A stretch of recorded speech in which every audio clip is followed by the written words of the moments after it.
This video covers the different image source modes available in version 2 of aaLuminate, the Color Overlay Reading Aid app from Aardwearing Software Limited. This version of aaLuminate is much more powerful and flexible than earlier versions. This means that there are more ways that you can use it to place a color overlay over what you want to read. This video covers those in some detail. It doesn't cover the ways in which you can adjust the color overlay itself. These are covered in a separate video called Adjusting Overlays. It's assumed that you've already watched the Getting Started video and are familiar with running the app at a basic level.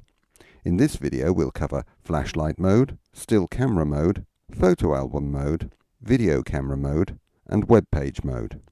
Flashlight mode. This gives you a plain panel of your chosen color. Simply adjust the color on the screen to the shade and intensity that you wish. Drag down the settings panel to expose as much of the screen as possible, then angle your device so that the colored light from the screen illuminates what you want to read. A typical use for this would be on an iPhone or iPod Touch, so you could read in bed at night time. Still camera mode. This allows you to take a still image with the camera on the back of your device, assuming it has one. It functions just like the standard camera app. Tap on the image to focus and adjust exposure. Digitally zoom using the +/- slider. Tap the camera button to take a picture. Tap Retake to try taking the picture again, or tap Use to use this picture in aaLuminate. Press Cancel to go back to the main aaLuminate screen without the new image. Photo album mode. This allows you to pick up one of the photos stored on your device to view through the app. It acts much like the standard Photos app, allowing you to pick a picture from the camera roll or other albums on your device to bring into aaLuminate and put under the overlay. Depending upon the version of iOS your device is using, you may see an alert saying aaLuminate would like to access your photos. You will then need to press OK to allow aaLuminate to do this. If you press Don't Allow, aaLuminate won't be able to access your photos.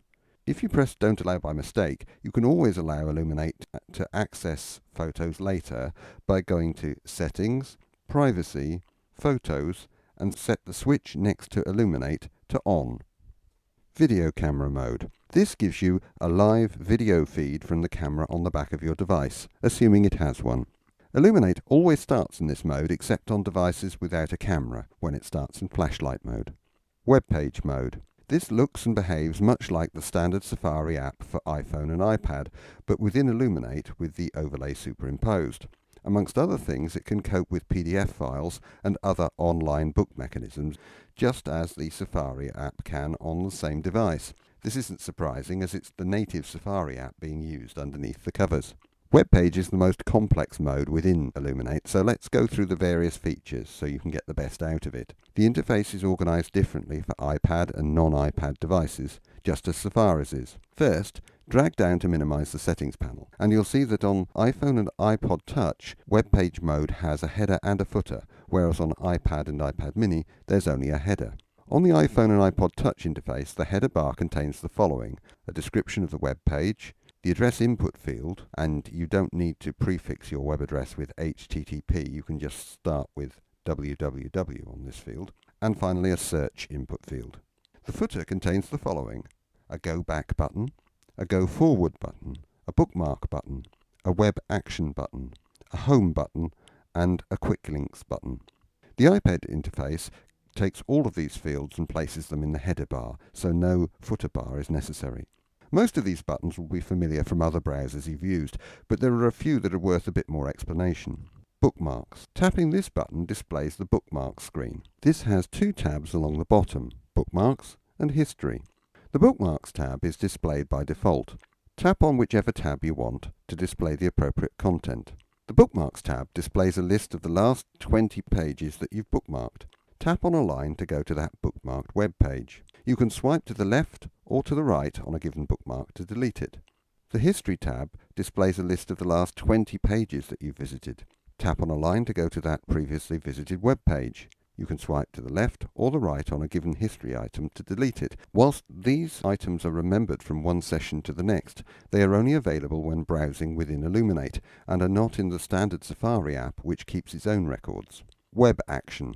Tapping this button displays the web action screen. From here you can see you can take several actions with the address of the current web page you've been looking at. Press this button to email the link to a friend. Press this button to add the current page to your list of bookmarks. Press this button to make the current page your home page. Press this button to contact Aardwearing Software Limited and suggest this web page be added to the quick links pages. More on that in a moment. Again, you need to remember that whilst the bookmarks and home page are remembered from one session to the next, they are only available when browsing within aaLuminate and are not in the standard Safari app, which keeps its own records. The Quick Links button.